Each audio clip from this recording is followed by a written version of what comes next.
नमस्कार दोस्तों, स्वागत है आप सबका अपने यूट्यूब चैनल में।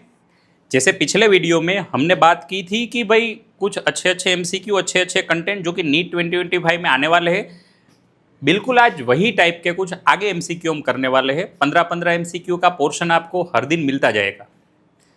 आपको बस हमारे साथ जुड़े रहना है और जैसे क्वेश्चन यहाँ पे कर रहे हैं बिल्कुल वैसे ही क्वेश्चन आपको करने हैं। वही कंसेप्ट आप रिपीट करते जाइए, बस वो कंसेप्ट छोड़ना नहीं है, ठीक है। पिछले वीडियो में हमने रे ऑप्टिक्स के और काफ़ी सारे चैप्टर के कुछ क्वेश्चन किए थे। वापस हम आज और कुछ क्वेश्चन करने वाले हैं। आप अगर वीडियो देख रहे हो, आपको ऐसा लग रहा है कि ये क्वेश्चन मुझे आ रहा है तो ठीक है, लेकिन नहीं आ रहा है तो वो पूरा कंसेप्ट आपको देख लेना है, ठीक है। चलिए आगे देखते हैं, अपना सेशन शुरू करते हैं। चलो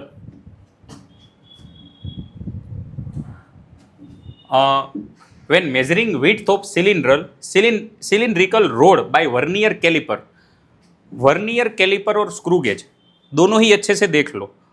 चांस है पूरे की एग्जाम में एक सवाल आपको इन दोनों में से किसी एक का तो मिल ही जाएगा। वर्नियर कैलिपर और स्क्रू गेज, देखो यहाँ पे क्वेश्चन कैसा दिया है। When measuring width of cylindrical rod by vernier caliper, the reading on the main scale is 5.3 centimeter and the sixth division on vernier is lined with the marking on the main scale division। मतलब main scale का reading 5.3 centimetre दिया है और उसका vernier sixth division main scale के साथ coincide हो रहा है। If the least count of caliper is 0.1, ये सेंटीमीटर में है, centimetre, and zero error is -0.04 centimetre, find the width of cylindrical rod. चलिए, सबसे ध्यान रखने वाली बात इसमें यह है कि आपको पहले सब कुछ एमएम में कन्वर्ट कर लेना है, भूलना नहीं है, एमएम में कन्वर्ट कर लेना है और फाइनल ऑप्शन भी देखने हैं। कुछ ना कुछ तो वहाँ पे कंफ्यूजन किया ही होगा, तो पहले सबको एमएम में कन्वर्ट कर लो, बाद में ही कैलकुलेशन करनी है। बिना एमएम में कन्वर्ट किए हम कैलकुलेशन नहीं करेंगे, ये हम निश्चय कर लेते हैं, ठीक है। चलो तो देखो यहाँ पे, चलो तो मेन स्केल रीडिंग आपको दिया है 53 mm, ठीक है। मैंने सेंटीमीटर में से एमएम में कन्वर्ट कर लिया, 53 mm। चलिए, वर्नियर स्केल रीडिंग का सिक्स्थ डिवीजन कोइंसाइड कर रहा है, तो वर्नियर स्केल रीडिंग ये सिक्स्थ डिवीजन है। चलिए ये भी मैंने यहाँ पे नोट कर लिया।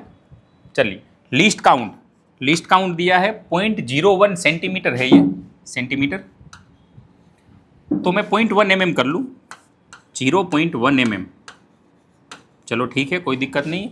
और एरर यहाँ पे नेगेटिव एरर दी है। चलिए क्या करना है हम देखते हैं। चलिए, तो यहाँ पे इसका फॉर्मूला आपको याद होना चाहिए, main scale reading plus vernier scale reading into least count. पहले ये तो निकाल लो कि एरर का हम बाद में देख लेंगे, पहले ये निकाल लो कि main scale reading plus vernier scale reading into least count. जैसे मेन स्केल रीडिंग यहाँ पे दिया है 53 mm। यूनिट खास ध्यान रखना है, इधर उधर ना हो जाए, ठीक है। मैंने वापस रिपीट कर रहा हूँ, सब कुछ mm में ही रखना है। चलिए 53 mm। वैसे वर्नियर स्केल रीडिंग यहाँ पे दिया है 6th डिवीजन इंटू 0.1, तो ये 0.6 अपना आंसर आ जाएगा, 53.6 mm। चलिए, ये मेजरमेंट आ गया। अब इसमें एरर माइनस ही करनी है, ऑलवेज एरर को सब्ट्रैक्ट ही करना है। जैसे अपना मेजरमेंट आया 53.6 माइनस, अब देखो क्या करना है। अगर नेगेटिव एरर है तो साइन के साथ रखो, पॉजिटिव एरर है तो भी साइन के साथ रखो। पॉजिटिव एरर है तो प्लस माइनस ऑटोमेटिकली माइनस हो जाएगी, नेगेटिव एरर है तो माइनस माइनस प्लस हो जाएगी, ऑटोमेटिकली ऐड हो जाएगी। आपने जैसे भी याद रखा हो कोई दिक्कत नहीं है, लेकिन मेरे हिसाब से एरर माइनस ही करनी है। विथ साइन रखो, नेगेटिव होगी ऑटोमेटिक पॉजिटिव हो जाएगी, पॉजिटिव होगी प्लस माइनस माइनस हो जाएगी, ठीक है। चलिए, यहाँ पे एरर दी है 0.04 सेंटीमीटर, हम 0.4 mm कर लेते हैं, माइनस माइनस प्लस हो जाएगी 0.4 mm और ये हो जाएगा 54 mm। 53.6 plus 0.4 54 mm। चलिए, अब इसे सेंटीमीटर में कन्वर्ट कर लेते हैं। 5.4 सेंटीमीटर अपना आंसर आना चाहिए, 5.4 सेंटीमीटर। चलिए, हो सकता है एग्जाम में एरर ना दी हो, सिर्फ मेजरमेंट दिया हो, ठीक है। लेकिन स्क्रू गेज वाले कंसेप्ट भी एक बार देख लेने हैं अच्छे से। स्क्रू गेज वाला नीट 2021 में पूछ चुके हैं, वर्नियर वाला हो सकता है अपनी 2025 में आ जाए, ठीक है, चलिए आगे देखते हैं next question. In parallel plate capacitor if charge is held constant, battery disconnected and dielectric के इंट्रोड्यूस। चलिए, जब बैटरी कनेक्टेड है और बैटरी कनेक्टेड नहीं है, दोनों चीज आपको ध्यान रखनी है। सब कुछ चीज़ों में कैसा चेंज हो रहा है हम देख लेते हैं, ठीक है। चलो यहाँ पे देखो, मान लो कि बैटरी डिस्कनेक्टेड है, बैटरी डिस्कनेक्टेड है तो चार्ज कांस्टेंट रहेगा। चलिए, ये बैटरी डिस्कनेक्टेड वाले केस यहाँ पे लिख रहा हूँ, बैटरी कनेक्टेड है उसके केसेस हम बाद में देखेंगे, पहले बैटरी डिस्कनेक्टेड है तो क्या होगा। अगर बैटरी डिस्कनेक्टेड है तो चार्ज कांस्टेंट रहेगा, पोटेंशियल ये के टाइम डिक्रीज हो जाएगा तो V बाई के हो जाएगा नया पोटेंशियल। कैपेसिटेंस पहले जो था उससे के टाइम बढ़ जाएगा। Electric field V equal to ED हो रहा है, हाँ वैसे यहां देख लो Q इक्वल टू CV हो जाएगा, ठीक है। अब Q कांस्टेंट है, अगर V कम हो गया है तो कैपेसिटेंस अपने आप बढ़ जाएगा। चलिए, एक के टाइम कम हो गया, दूसरा के टाइम बढ़ गया, मतलब चार्ज अपना कांस्टेंट अभी भी है। V इक्वल टू ED के हिसाब से देखो, अगर V चेंज हो रहा है तो इलेक्ट्रिक फील्ड भी चेंज होगा, ये हो जाएगा E बाई के। चलिए, एनर्जी देखते हैं। एनर्जी जो कांस्टेंट है वो वाला फॉर्मूला ले लो, Q स्क्वायर बाई 2C, तीनों में से कोई भी फॉर्मूला ले लो, सब में हो जाएगा, लेकिन आसान ये रहेगा, चार्ज कांस्टेंट है तो चार्ज वाला फॉर्मूला ले लो Q स्क्वायर बाई 2C। अब इसमें चार्ज कांस्टेंट है, ठीक है। अगर चार्ज कांस्टेंट है, कैपेसिटेंस के टाइम हो गया है तो अपनी एनर्जी के टाइम डिक्रीज हो जाएगी, तो पहले जो एनर्जी थी उससे के टाइम डिक्रीज हो जाएगी। चलिए, ये सारी क्वांटिटी आपको ध्यान में रखनी है, ठीक है। चार्ज कांस्टेंट रहा, पोटेंशियल के टाइम कम हो गया, कैपेसिटेंस के टाइम बढ़ गया, फील्ड के टाइम कम हो गया, एनर्जी के टाइम, और दूसरा भी फॉर्मूला लगा सकते हैं, half CV square, half CV square. अब यहाँ आप थोड़ा ध्यान से देखो तो C के टाइम बढ़ रहा है लेकिन पोटेंशियल के टाइम कम हो रहा है, पोटेंशियल का स्क्वायर दिया है तो KC और V स्क्वायर बाई के स्क्वायर, एक बार के कट हो जाएगा और अपनी एनर्जी वापस जितनी थी उससे के टाइम कम हो जाएगी, ठीक है। चलिए, अब बैटरी कनेक्टेड है तो क्या करना है, अब देखो यहाँ पे, वो यहाँ पे लिख लेता हूँ। अगर बैटरी कनेक्टेड है तो पोटेंशियल कांस्टेंट रहेगा, जितना पोटेंशियल कम होता जाएगा बैटरी सप्लाई करती जाएगी। पोटेंशियल कांस्टेंट है तो फील्ड कांस्टेंट रहेगा V इक्वल टू ED के हिसाब से। कैपेसिटेंस ऑलवेज बढ़ेगा ही, Q इक्वल टू CV के हिसाब से देखो, पोटेंशियल कांस्टेंट है, अगर C बढ़ गया तो Q भी बढ़ जाएगा, नया चार्ज पहले से के टाइम बढ़ जाएगा, नया कैपेसिटेंस पहले से के टाइम बढ़ जाएगा। एनर्जी आप देखो, half CV square, V constant अगर C के टाइम बढ़ गया है तो नई एनर्जी भी के टाइम बढ़ जाएगी। चलिए, दोनों बातें याद रखनी है, ठीक है। चलो आगे देखते हैं नेक्स्ट। चलो, resistance R equal to V by I where V equal to 100 plus और minus 5 volt and I equal to 10 plus और minus 0.2 ampere, find the percentage error in R। Series connection, ये लिखना भूल गए हैं, सीरीज में connect किया है, ठीक है। चलिए, सॉरी, सीरीज का तो यहाँ कोई काम ही नहीं है। चलिए, सिर्फ रेजिस्टेंस में एरर चाहिए। चलिए यहाँ देखते, वैसे R equal to V by I, चलिए डेल्टा R बाई R, अरे एरर का ये रूल आपको पता होगा, फ्रैक्शनल एरर का एडिशन होगा, चाहे मल्टीपल में हो चाहे डिवीजन में हो, चाहे मल्टीप्लिकेशन में हो चाहे डिवीजन में हो, फ्रैक्शनल एरर या रिलेटिव एरर का एडिशन ही होगा, ठीक है। नेगेटिव कुछ भी नहीं करना है, मेरी बात ध्यान से सुनना, नेगेटिव कुछ भी नहीं करना है। Delta R by R equal to, ये हो जाएगा delta V by V plus delta I by I। चलिए, और अगर परसेंटेज में चाहिए तो मल्टीप्लाई बाई 100 कर लो। चलिए, मल्टीप्लाई बाई 100, ये तो आसान है, कोई टफ है नहीं। वैसे डेल्टा 5 आपको दिया है 5, डेल्टा V आपको दिया है 5, एक्चुअल वोल्टेज आपको दिया है 100 प्लस, वैसे डेल्टा I 0.2 दिया है, डिवाइड बाई 10 मल्टीप्लाई बाई 100। अब यहाँ से कर लोगे ये परसेंटेज में आ जाएगा। चलिए, 100 को अंदर मल्टीप्लाई कर दो, पहले में 100 कट जाएगा, बचेगा 5, दूसरे में बचेगा 2, अपना नेट आंसर आ जाएगा 7%। हो सकता है पावर दे दे P equal to I V, ठीक है, तो delta P by P equal to वापस यही हो जाएगा delta I by I plus delta V by V. अपना आंसर वही रहेगा 7%। हो सकता है काइनेटिक एनर्जी दे दे, मास बाई वॉल्यूम डेंसिटी दे दे, ऐसा कुछ भी आ सकता है, लेकिन आपको ये कंसेप्ट दिमाग में रख के चलना है कि एक्चुअल फॉर्मूला पता है हमें, तो फिर हम फ्रैक्शनल एरर का एडिशन कर लेंगे, ठीक है। ये थोड़ा एरर वाला थोड़ा ध्यान रखना, फॉर्मूला आसान सा फॉर्मूला को, कोई इतना टफ फॉर्मूला आपको नहीं देगा, लेकिन वो फॉर्मूला आपको एक्चुअल फॉर्मूला पता होना चाहिए। अगर फॉर्मूला पता है तो उससे हम फ्रैक्शनल एरर का एडिशन तो डेफिनेटली कर पाएंगे। चलो आगे देखते हैं।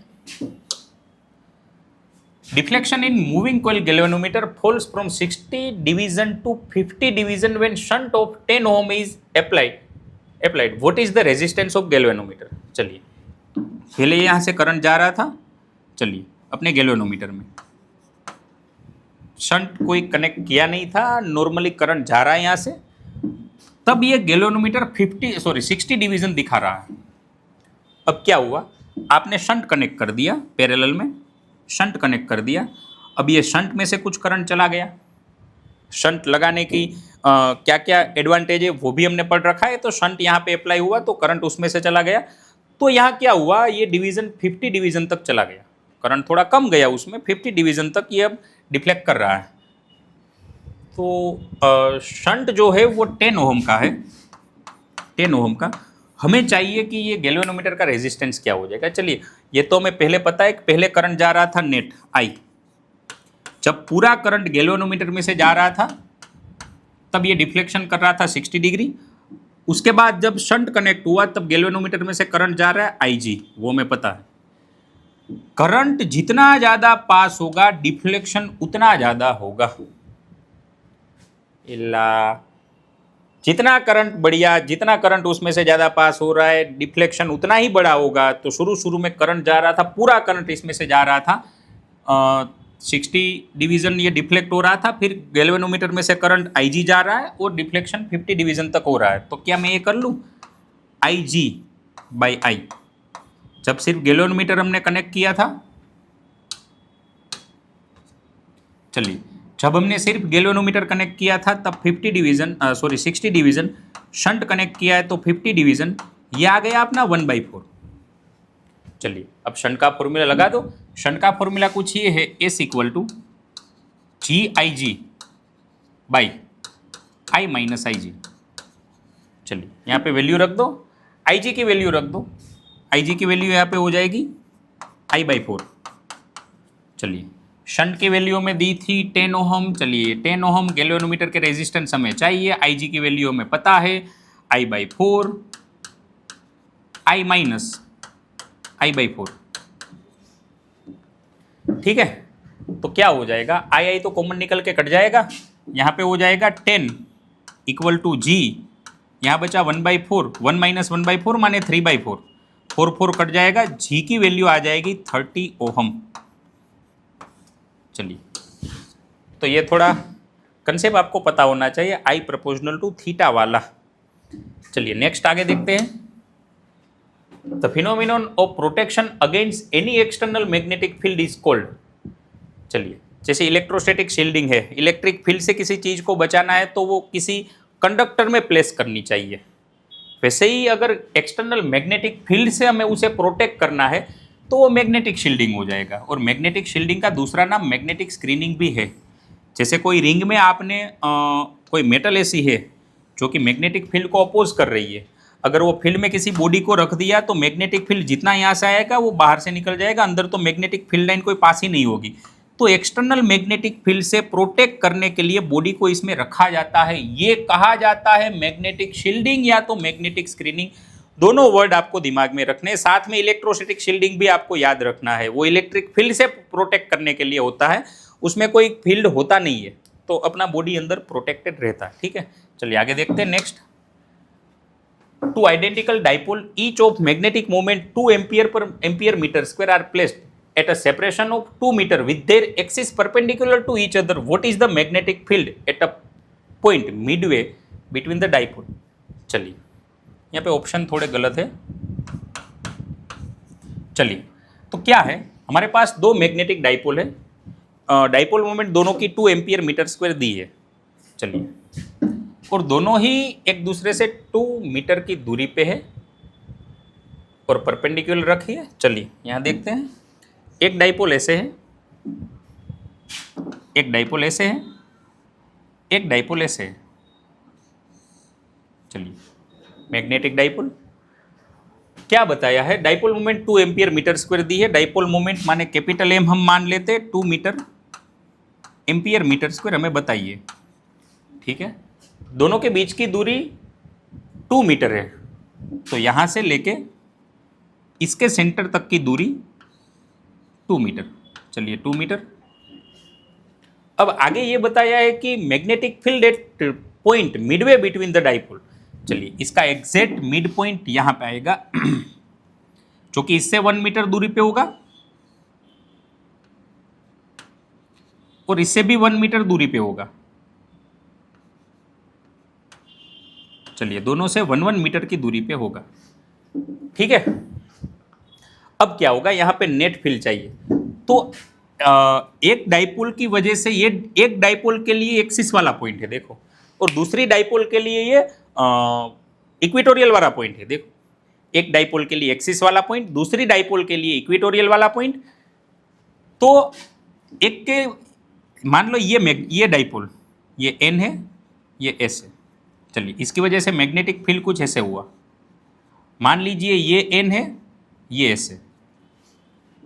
तो आपको पता होना चाहिए कि इक्वेटोरियल पे मैग्नेटिक फील्ड या इलेक्ट्रिक फील्ड दोनों की वजह से, अगर इलेक्ट्रिक डाइपोल है तो इलेक्ट्रिक फील्ड, मैग्नेटिक डाइपोल है तो मैग्नेटिक फील्ड, कंसेप्चुअली दोनों सेम ही रहेंगे, सिर्फ फॉर्मूला अलग रहेगा। अगर मैग्नेटिक डाइपोल है तो डाइपोल की डायरेक्शन जो होगी उससे अपोजिट डायरेक्शन में है, लेकिन होगा डाइपोल के पैरेलली। डाइपोल की डायरेक्शन वैसे S2n मानी जाती है। ठीक है, तो अगर डाइपोल की डायरेक्शन S2n है तो इसकी डायरेक्शन कुछ ऐसे होगी, अपवर्ड डायरेक्शन में, अपवर्ड डायरेक्शन में कुछ ऐसे होगी। तो एक का मैग्नेटिक फील्ड इधर होगा, एक का मैग्नेटिक फील्ड ऊपर होगा। हमें नेट रिजल्टेंट चाहिए। पहले तो दोनों का मैग्नेटिक फील्ड वहां पे पता होना चाहिए, एक्सिस की वजह से और इक्वेटोरियल की वजह से। चलिए एक्सिस की वजह से निकालते हैं। मैग्नेटिक फील्ड एक्सिस की वजह से, पहली डाइपोल की वजह से, ये होता है mu naught by 4 pi 2m by R cube. चलिए तो म्यू नॉट बाई 4 पाई तो 10 पावर -7 बचेगा। 10 power -7 into 2 into magnetic dipole भी 2 दे रखी थी, नीचे 1 का क्यूब तो 1 ही हो जाएगा, ये हो जाएगा 4 इंटू 10 पावर -7 टेस्ला। अब इक्वेटोरियल की वजह से देख लेते हैं, इक्वेटोरियल की वजह से ये हो जाएगा mu naught by 4 pi m by R cube, तो ये इससे हाफ हो जाएगा जनरली, तो ये हो जाएगा 2 इंटू 10 पावर -7 टेस्ला। अब दोनों ही मैग्नेटिक फील्ड प्रेजेंट है, एक के एक्सिस की वजह से, एक इक्वेटोरियल की वजह से, तो नेट रिजल्टेंट तो हम निकाल ही पाएंगे। तो यहां पे अगर नेट रिजल्टेंट चाहिए तो बी नेट, आप एक काम करो, इन दोनों का स्क्वायर रूट करके एडिशन कर लो। 2 इंटू 10 पावर -7 का स्क्वायर, 4 इंटू 10 पावर -7 का स्क्वायर, तो बी एक्सिस का स्क्वायर प्लस बी इक्वेटोरियल का स्क्वायर। 10 पावर -7 10 पावर -7 दोनों में से कॉमन निकल जाएगा, 2 निकल जाएगा, यहाँ पे 2 कॉमन निकल जाएगा, तो इतना तो डेफिनेटली कॉमन निकल जाएगा, 2 इंटू 10 पावर -7। चलिए यहाँ पे सारा कुछ निकल गया, बचा 1। यहाँ पे 2 निकल गया, अभी भी 2 बचा है, लेकिन 2 नहीं, 2 का स्क्वायर बचा है, 4 बचा है, 4 + 1 √5 आएगा। चलिए 2 √5 इंटू 10 पावर -7। देख लो अच्छे से कंसेप्ट, पूरे चांसेस से रिपीट हो, एग्जाम में देखा जाए। चलिए आगे देखते हैं। Next, 2 bar magnet of the same length and breadth but having magnetic moment 2m and 3m are joined together pole to pole and suspended by a string and time of oscillation is 5 seconds. What will be the period of oscillation if the polarity of one of the magnet is changed and the combination again made to oscillate then same field? चलिए तो किसी भी आपने क्या किया कि 2 bar magnet है, उसको पोल टू पोल कनेक्ट कर दिया कुछ ऐसे, ये N है, ये S है, दोनों सेम है, कोई फर्क नहीं है, ये N है, ये S है। चलिए, फिर आपने इसे स्ट्रिंग के साथ कनेक्ट कर देने के बाद आपने ओसिलेट कराया। टाइम पीरियड हमें दे दिया कुछ 5 सेकंड। चलिए, तो इसके टाइम पीरियड का फॉर्मूला आपको पता होना चाहिए। टाइम पीरियड का फॉर्मूला हो जाएगा 2 पाई अंडर रूट I/mb। चलिए, दोनों ही केस में मैग्नेटिक फील्ड सेम रहेगा, बताया है सेम मैग्नेटिक फील्ड। चलिए, ये दोनों सेम ब्रेथ और विड्थ सेम है दोनों की, तो मोमेंट ऑफ इनर्शिया में भी कोई इतना चेंज नहीं आएगा। पोलैरिटी दोनों की चेंज हो जाएगी। यहाँ पे दोनों एक ही डायरेक्शन में है तो नेट मैग्नेटिक मोमेंट हो जाएगी 5। फिर दोनों ऑपोजिट डायरेक्शन में हो जाएंगे तो नेट मैग्नेटिक मोमेंट हो जाएगी 3 - 2 माने 1। तो टाइम पीरियड यहाँ पे कुछ मैग्नेटिक मोमेंट पे डिपेंड कर रहा है 1/√m। ठीक है, अब रिलेशन यहाँ पे लगा लो। T1/T2 equal to √m2/m1। T1 बताया था 5 सेकंड, T2 हमें चाहिए इक्वल टू √m2। जब दोनों ऑपोजिट में हुए तब नेट मैग्नेटिक मोमेंट हो जाएगी m, जब दोनों सेम डायरेक्शन में थी तब 5m। वैसे m कटेगा, T2 अपना आ जाएगा 5√5। सही है, बढ़िया जा रहे हैं, कोई दिक्कत नहीं है, कोई दिक्कत नहीं है, करते जाओ मेरे साथ साथ। चलिए आगे देखते हैं question number 8। Choose the incorrect option regarding Kepler's law planetary motion. अच्छे से देख लो, स्टेटमेंट सब कुछ ध्यान से पढ़ लो। सेकंड लॉ खास देख लो, थर्ड लॉ खास देख लो। थर्ड लॉ पे बेसिस पे क्वेश्चन आ सकते हैं। सेकंड लॉ में एंगुलर मोमेंटम कंजर्वेशन बताए, सारे फॉर्मूला वहां से देख लो। मैं बता रहा हूँ क्वेश्चन आने के पूरे चांस है। सारे फॉर्मूला केप्लर सेकंड लॉ में जो मोमेंटम कंजर्वेशन के फॉर्मूला दिए अच्छे से देख लो। ठीक है, चलिए। All planet move on elliptical orbit with sun at one of the focal point. चलिए सही है, पहला लो तो यही कहता है इलिप्टिकल पाथ पे सारे प्लेनेट घूम रहे हैं। चलिए, the sun to planet sweeps out equal area in equal time interval. चलिए ये भी सही है, सेकंड लो तो यही है, एरियल वेलोसिटी सेम रहेगी। चलिए, स्टेटमेंट में कोई गलती नहीं है। The square of the orbital period of planet is proportional to the cube of the semi major axis of the elliptical orbit. T square proportional to R cube, ये भी हमने पढ़ रखा है।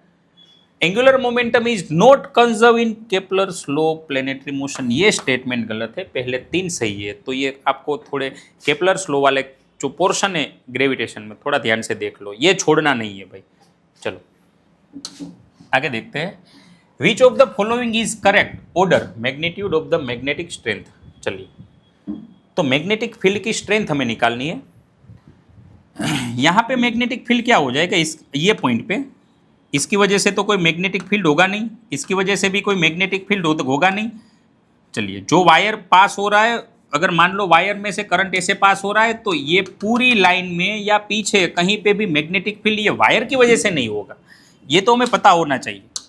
ठीक है, वायर की वजह से कोई मैग्नेटिक फील्ड नहीं होगा। चलो, तो यहाँ पे मैग्नेटिक फील्ड सिर्फ और सिर्फ ये इसकी वजह से होगा, और इसकी वजह से मैग्नेटिक फील्ड हो जाएगा μ0/2r का हाफ हो जाएगा 4r। चलिए, अब इसकी बात करें यहाँ पे मैग्नेटिक फील्ड इसकी वजह से होगा, इसकी वजह से होगा और इसकी वजह से भी होगा। चलिए, इसकी वजह से मैग्नेटिक फील्ड कहाँ होगा, ऊपर वाले वायर की वजह से मैग्नेटिक फील्ड बाहर की ओर आएगा। आप देख सकते हो करंट ऐसे जा रहा है, मैग्नेटिक फील्ड बाहर की ओर आएगा, और इसकी वजह से भी बाहर की ओर आएगा, और इसकी वजह से भी बाहर की ओर आएगा। तो यहाँ पे मैग्नेटिक फील्ड कुछ ज्यादा ही बढ़ जाएगा। क्या समझ रहे हो मेरी बात? ये करंट की वजह से मैग्नेटिक फील्ड बाहर आया, ये करंट की वजह से भी बाहर आया, ऐसे जा रहा है, इसकी वजह से भी मैग्नेटिक फील्ड बाहर आया। तो यहाँ इसकी वजह से होगा, इसकी वजह से होगा, इसकी वजह से होगा, तो डेफिनेटली इससे तो ज्यादा होगा ही। अब यहाँ पे देखो, यहाँ पे देखो, इसकी वजह से यहाँ पे करंट ऐसे जा रहा है, इसकी वजह से मैग्नेटिक फील्ड बाहर आ रहा है, करंट जा रहा है ऐसे, मैग्नेटिक फील्ड बाहर आ रहा है, और यहाँ पे करंट ऐसे जा रहा है ऐसे, तो इसकी वजह से मैग्नेटिक फील्ड अंदर जाएगा। आप थोड़ा ध्यान से देखो, ये करंट की वजह से मैग्नेटिक फील्ड बाहर आएगा, ये करंट की वजह से मैग्नेटिक फील्ड अंदर जाएगा, तो ये तो एक दूसरे को कैंसल आउट कर देंगे। ठीक है, और वैसे भी आप थोड़ा ध्यान रखो कि अगर करंट अपोजिट डायरेक्शन में है तो मैग्नेटिक फील्ड एडिशन होगा, करंट सेम डायरेक्शन में तो मैग्नेटिक फील्ड एक दूसरे को काट देगी। अगर थोड़ा ढंग से किया है तो आपको ये पता ही होगा, ठीक है। तो यहाँ पे सिर्फ और सिर्फ ये सेमी सर्कल की वजह से मैग्नेटिक फील्ड होगा, जो कि यहाँ भी सेमी सर्कल की वजह से ही था, लेकिन यहाँ पे कुछ ज़्यादा ही होगा तीनों की वजह से। तो मेरे ख्याल से I1 और I3 सेम है, I2 दोनों से बड़ा है। ये ऑप्शन डेफिनेटली नहीं मैच करेगा, लेकिन यहाँ पे देखो I1 और I2, I3 सबसे बड़ा, गलत हो जाएगा। I1 से I2 बड़ा होगा और I3 से भी I2 बड़ा होगा, डेफिनेटली अपना ये ऑप्शन सही रहेगा। वायर वाले क्वेश्चन कर लेने, एक भी छोड़ने नहीं। चलो आगे देखते हैं। A vertical wire carrying current in downward direction is placed in horizontal magnetic field towards the north direction, what will experience a force directed towards. चलिए, तो अगर आप भी ये पढ़ रहे हो कि नॉर्थ डायरेक्शन ऊपर है, साउथ डायरेक्शन नीचे है, ये ईस्ट हो जाएगी, ये वेस्ट हो जाएगी, तो आप यहां पे फंस सकते हो, क्योंकि बताया है मैग्नेटिक फील्ड नॉर्थ डायरेक्शन में है और डाउनवर्ड डायरेक्शन में करंट जा रहा है। तो अभी भी आप थोड़ा गलत समझ रहे हो। डाउनवर्ड डायरेक्शन में रियलिटी में नीचे होगी, नॉर्थ आगे होगी, साउथ पीछे होगी, ये हो जाएगी ईस्ट, ये हो जाएगी वेस्ट। सही है। नॉर्थ मेरे भाई कभी ऊपर नहीं होगी, वो तो आप पेज में इस ड्रॉ सिर्फ ऐसे कर रहे हो। ऊपर वाली डायरेक्शन अपवर्ड डायरेक्शन, नीचे वाली डायरेक्शन डाउनवर्ड डायरेक्शन, आगे वाली नॉर्थ, पीछे वाली साउथ, ईस्ट और वेस्ट, ठीक है। चलिए, अब करंट ऐसे नीचे जा रहा है, नीचे करंट नीचे जा रहा है, मैग्नेटिक फील्ड ऐसे नॉर्थ डायरेक्शन में, आई से आई अपना फॉर्मूला ऐसा है, देखो आई एल क्रॉस बी। चलिए ठीक है, तो मैग्नेटिक फील्ड ऐसे नीचे है, सॉरी करंट नीचे है डाउनवर्ड डायरेक्शन में, मैग्नेटिक फील्ड नॉर्थ की डायरेक्शन में। आप आई से बी की ओर फिंगर कर्ल करो, जहां पे अपना थंब आएगा वो डायरेक्शन फोर्स की डायरेक्शन होगी। ये फोर्स का formula I L cross B. सही है। करंट नीचे जा रहा है, मैग्नेटिक फील्ड नॉर्थ डायरेक्शन में है, करंट से मैग्नेटिक फील्ड की ओर फिंगर कर करो, अपनी फिंगर कर्ल करो, तो जो डायरेक्शन आ रही है वो फोर्स उस पे वो डायरेक्शन में एक्ट होगा। फोर्स यहाँ पे डेफिनेटली ईस्ट डायरेक्शन में। चलिए, अगर ये अपवर्ड डायरेक्शन में होता और नॉर्थ डायरेक्शन में मैग्नेटिक फील्ड होता, तो ऐसे आप फिंगर कर्ल करते, तो मैग्नेटिक फोर्स कुछ ऐसे होगा वेस्ट डायरेक्शन में, ठीक है। चलिए, यहाँ पे आप देख लो, नीचे नॉर्थ डायरेक्शन आगे होगी, नीचे से मैं आगे की ओर फिंगर कर्ल करूँ, ये ईस्ट डायरेक्शन में फोर्स लगेगा। थोड़ा ध्यान रखना, नॉर्थ ऊपर साउथ नीचे नहीं होती, नॉर्थ आगे साउथ पीछे होती, ये बात ध्यान रखना। चलिए आगे देखते हैं। When the current in coil change from 5 ampere to 2 ampere in 6 into 2 10 power minus 2 second, the EMF induced in the coil 4 volt, what is the self inductance। ये फॉर्मूला अच्छा है, एनसीईआरटी का ही है। EMF equal to minus L DI/dt। चलिए सही है। EMF generate हो रहा है 4 वोल्ट का, हमें ये सेल्फ इंडक्टेंस चाहिए 5 to 2, final current 2 minus initial current 5, और इसमें टाइम कुछ चला गया 6 into 10 power minus 2, 6 into 10 power minus 2। चलिए ले लो, ये माइनस माइनस तो कट हो जाएगा, 3 2 ज़ा 6, 2 4 ज़ा 8, 8 इंटू 10 पावर माइनस 2, ये हो जाएगा सेल्फ इंडक्टेंस अपना, कुछ ऐसा आ जाएगा। थोड़ा ध्यान से देखो, अगर यहाँ आके आपको कोई गलती नहीं करनी, यहाँ से तो फंसना ही नहीं है भाई। हाँ, अगर नीट में ऐसा क्वेश्चन आ रहा है तो ऑप्शन इधर उधर कर देंगे। हो सकता है ऑप्शन में आपको 8 मिली एम्पियर बताए, मिली हेनरी बताए, 0.8 मिली हेनरी बताए, 80 मिली हेनरी बताए, ऐसा कुछ हो सकता है। फिलहाल तो यहाँ पे एक जीरो जोड़ दो और 10 पावर माइनस 3 कर लो, 80 मिली हेनरी आ जाएगा। लेकिन ऐसी बातों में फंसना नहीं है, अक्सर गलती यहाँ पे ही होती है। जैसे वर्नियर कैलिपर और स्क्रू गेज वाला क्वेश्चन जैसे पिछले सालों में पूछा गया था, काफी सारे बच्चे वहां पे यूनिट की गलती करके आए थे। आपसे वो नहीं होनी चाहिए, ये ऐसी गलती की तो बिल्कुल उम्मीद नहीं है। चलिए आगे देखते हैं। Which of the following spectrum series hydrogen atom lie in visible region Balmer. ठीक है, ये सारी जो सीरीज है, Lyman, Balmer, Paschen, Brackett, Pfund, ये सारी सीरीज कौन कौन से रीजन में एक बार अच्छे से देख लेना। अल्ट्रावायोलेट में, कुछ इंफ्रारेड में है, एक विजिबल लाइट में है। चलिए a potential difference of 6.62 kilovolt is applied across the X-ray tube. Find the minimum wavelength of X-ray generated. X-ray देख के घबराना नहीं है भाई. अगर आपको कहीं पे एनर्जी दिख रही है, कहीं पे भी वोल्टेज दिख रहे है, वोल्टेज माने एनर्जी, आप E जोड़ दो, इलेक्ट्रॉन वोल्ट में एनर्जी आ जाएगी. वेवलेंथ निकालनी है, अरे कौन सी बड़ी बात है यार. E equal to HC by lambda. तो लेमड़ा करीब करीब तो मिल ही जाएगा. चलिए, ई की वैल्यू में दी है 6.62 किलो इलेक्ट्रॉन वोल्ट. यहाँ पे आप कर लो 1240, ये नैनोमीटर में आ जाएगा, ये एंगस्ट्रॉम में आ जाएगा. लेमड़ा ये आप सबको पता होना चाहिए. एच सी की वैल्यू आप अगर ये यहाँ पे पुट कर रहे हो तो आपको कहीं किसी को भी कुछ कन्वर्ट करने की ज़रूरत नहीं है, डायरेक्ट लेमड़ा मिल जाएगा. इलेक्ट्रॉन वोल्ट में भी चलेगा. Lambda equal to 12,400 divide by, ये किलो हटा दो, सिर्फ इलेक्ट्रॉन वोल्ट होना चाहिए 6620. एक एक जीरो कट जाएगा.